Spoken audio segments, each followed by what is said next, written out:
वो इंडिया की टीम एक जमाना था कि जब हमारी टीम ग्राउंड में उतरती थी तो उनकी टांगें कांपती थी।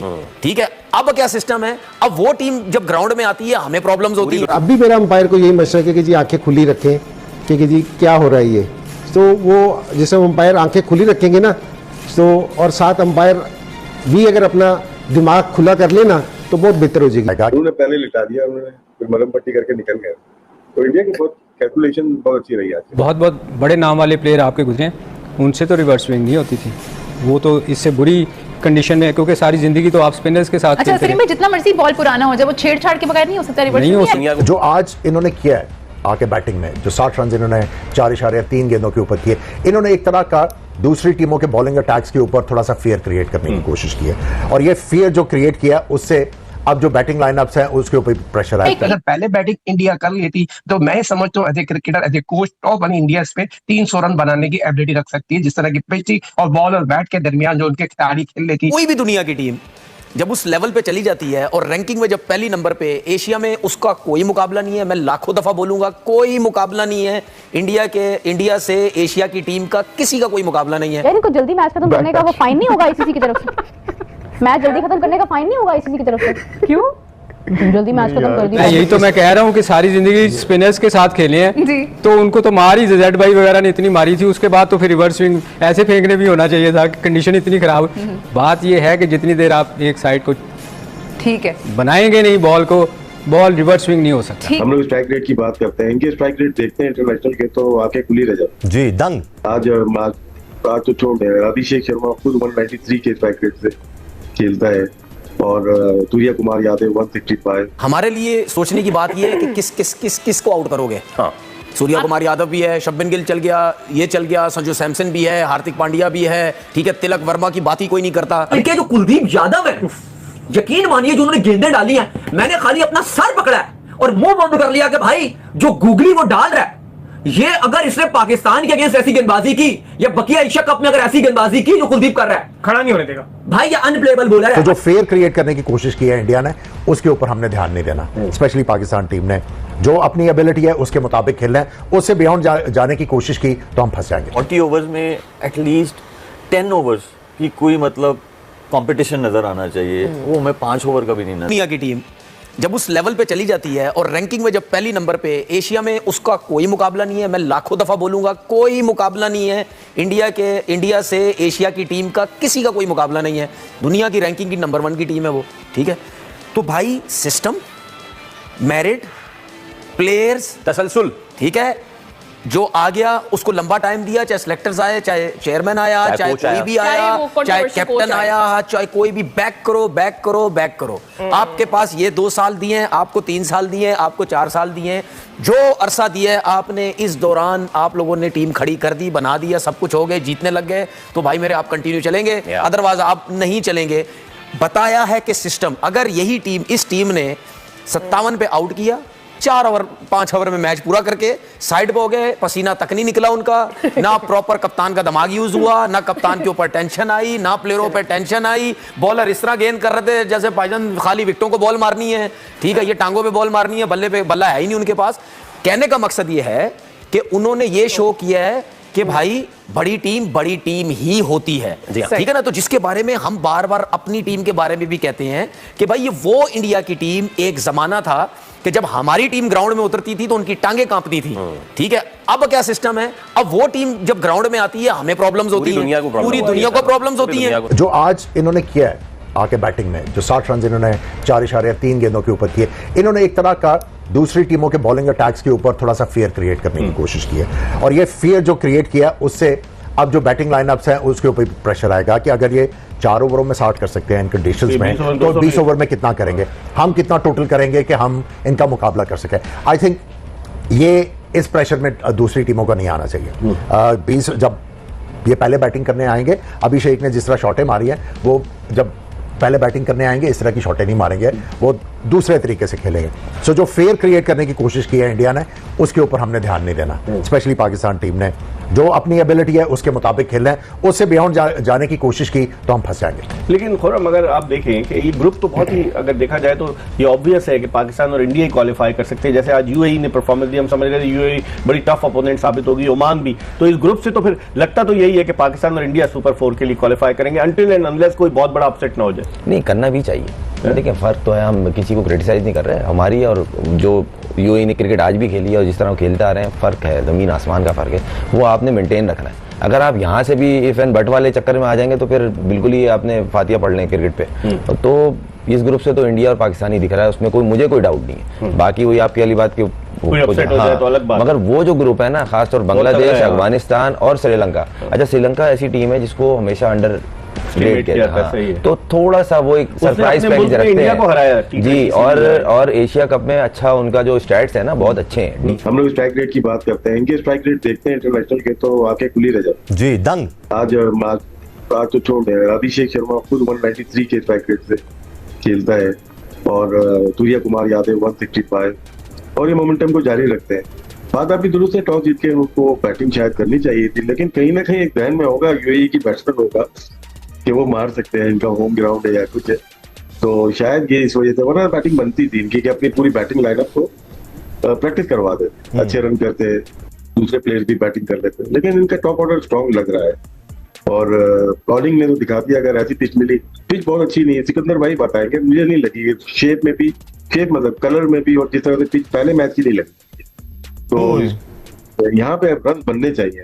चाहे यूएई नहीं, शारजाह देखें वो मुश्किल पिचेस थी, वहां रन किए, यहाँ पे नहीं हो पाया, बॉल रुक रही थी शायद और दबाव में होती है, पर इंडिया के खिलाफ खेल रहे हैं, दबाव में थे ये लोग। अगर पहले बैटिंग इंडिया कर लेती तो मैं समझता हूँ as a cricketer, as a coach, top बनी इंडिया इस पे 300 रन बनाने की एबिलिटी रख सकती है, जिस तरह की पिच थी और बॉल और बैट के दरमियान जो उनके खिलाड़ी खेल लेती एबिलिटी, उनको टेस्ट के कप्तान करेगी, नहीं तो बस 700 रन बना चुके हैं टेस्ट क्रिकेट में। 2020 में जिस तरह की ओपन करते हैं, और मुझे लगता है अगर ये पहले बैटिंग कर ले तो हो सकता है इस डबल सेंचुरी बना लेते हैं शॉर्ट फॉर 20 क्रिकेट में। ठीक है। अच्छा असगर, यही यूएई की टीम अभी ट्राई नेशन में पाकिस्तान के खिलाफ 2 मैच खेली, एक मैच पाकिस्तान 35 रन से जीता, दूसरा मैच पाकिस्तान 32 रन से जीता, लेकिन कहीं ना कहीं मुकाबला जरूर यूएई की टीम ने किया। लेकिन आज तो अभी जिस तरह मैंने इंट्रो में कहा कि मैच कम और मिस मैच ज्यादा नजर की दुनिया की टॉप की टीम इंडिया है, उसके अलावा जितनी भी टीम्स हैं जो एशिया कप में खेल रही हैं वो सब एक जैसी हैं। वो इंडिया ने बता दिया कि हम दुनिया की नंबर 1 टीम है और दुनिया की नंबर 1 रैंकिंग में भी नंबर 1 है, एशिया की भी नंबर 1 है। तो मैंने सोचा मैच का इंतजार करने की क्या जरूरत है, 57 पे तो UAE. Come on UAE, come on UAE Asia की दूसरी नंबर है। ये मान के भी चले कि एशिया की दूसरी टीम पाकिस्तान, श्रीलंका, बांग्लादेश, अफगानिस्तान कोई भी है, बट ये सच है कि बाकी टीमों का और इंडिया के बीच में गैप 6 पॉइंट्स का जरूर है। और आज जिस अंदाज से यूएई टीम को उन्होंने शिकस्त दी है, आप इंडियन बैटिंग के ओवर और यूएई दोनों के मिला के भी देखें तब भी 20 ओवर नहीं बनते हैं। अब सोचिए 13.1, यानी यूएई इंडिया से खेल रहा है, सबको पता है इंडिया जीतेगा, लेकिन क्या अचीव करना है इस मैच से, उसमें यूएई बुरी तरह से नाकाम हुई, क्योंकि सिर्फ 57 रन्स पर पूरी टीम आउट हो गई। इंडिया ने क्रश किया, it was a devastating defeat. India की रन्स के एतबार से तो ये 57 पे आउट किया, बॉलों के एतबार से ये सबसे बड़ी कामयाबी है T20 में। इससे पहले 81 बॉल्स रिमेनिंग थी, आज तो कमाल ही कर दिया, 93 बॉल्स रिमेनिंग पर ये मैच जीत लिया है। बासित भाई, जो आप हमेशा वर्ड यूज करते हैं, एपेटाइजर फॉर इंडिया,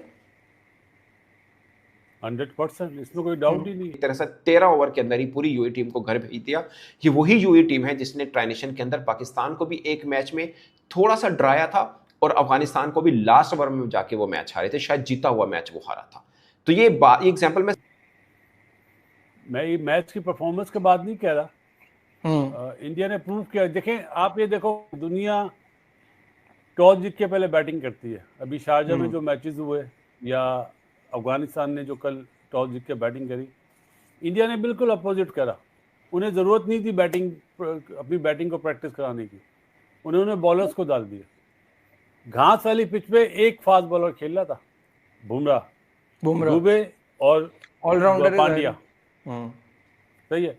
इस आउट सबसे ज़्यादा किसने करे, जो बहुत सालों से इंतजार कर रहा था टेस्ट मैच का, उसने अपना सारा गुस्सा T20 में निकाल दिया। एक ही ओवर में 3 आउट कर दिए कुलदीप ने। लेकिन यार वो क्या बॉलर है, मतलब क्या मजा आता है उसको देख के। देखो इस मैच से पता क्या क्या फायदा होगा इंडिया को और क्या नुकसान होगा दूसरी टीमों को। अब वो यही सोचेंगे कुलदीप के बारे में, बुमराह के बारे में, दुबे के बारे में, अक्षर के बारे में और चक्रवर्ती के बारे में।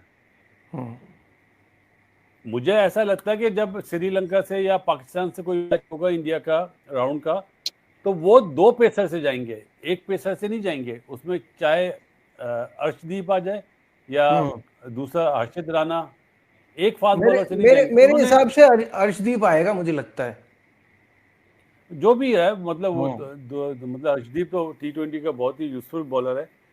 दुबे ने पिछले IPL में 2 ओवर करे थे नजीब, कितने 2 ओवर, उससे ज्यादा आज ओवर करे। तो एक्सपेरिमेंट कर रहा है गौतम, और एक्सपेरिमेंट में कामयाब हुआ, आप देखो। सही बात है भाई। कामरान, सबसे पहले तो यहाँ तारीफ करनी पड़ेगी कुलदीप। सिर्फ इसलिए दे रहा हूँ कि हम इस बहस में पड़े कि दूसरी टीम हम हैं या अफगानिस्तान है। मैं मान के चलता हूँ कि श्रीलंका को भी आप ऐड कर लें, तब भी शायद इंडिया के साथ बाकी टीमों का गैप ऑन पेपर बहुत ज़्यादा है। और आज जिस अंदाज के साथ इंडिया ने बॉलिंग की, बैटिंग की, खासकर कुलदीप यादव ने जो बॉलिंग की है, 4 खिलाड़ियों को आउट किया, कहीं पर भी नहीं खेलने। और ये पाकिस्तान के लिए थोड़ी सी खतरे की बात सिर्फ इसलिए है कि वो लेफ्ट हैंड के आगे उनकी बॉलिंग ज़्यादा बेहतर नजर आई। तो पाकिस्तान के पास साइम अयूब है, हमारे पास फ़खर जमान है, हमारे पास नवाज है, हमारे पास फ़हीम अशरफ है, शाहीन को भी काउंट कर लें तो आपके पास ये लेफ्ट के 5 बैटर बन जाते हैं। तो कुलदीप को वो उस तरह से यूज़ कर सकते हैं कि लेफ्ट हैंड के आगे थोड़ा थ्रेट है।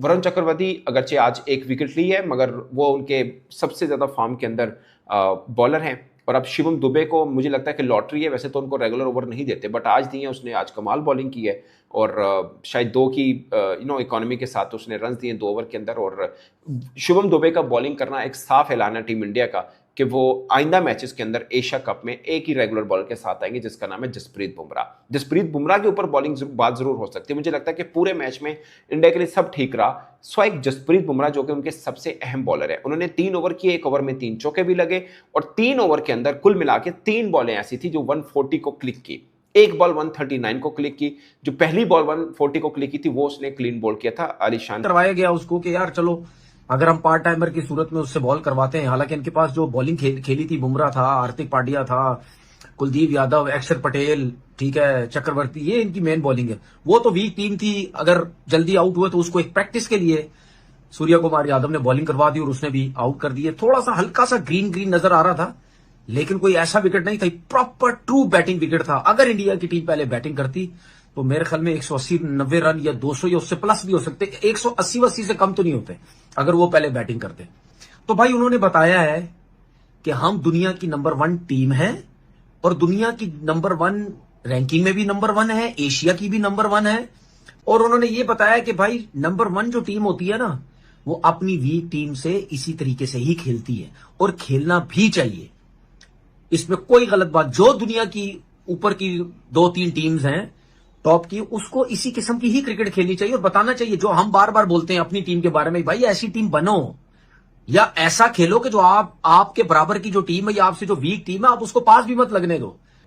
कि 2.1 ओवर्स में 4 विकेटें, सिर्फ 7 रन देके, व्हाट अ फिनोमिनल परफॉर्मेंस। और जैसे दुबे की बात की तो दुबे की 3 विकेटें 4 रन देके, वो भी बड़ी शानदार रही।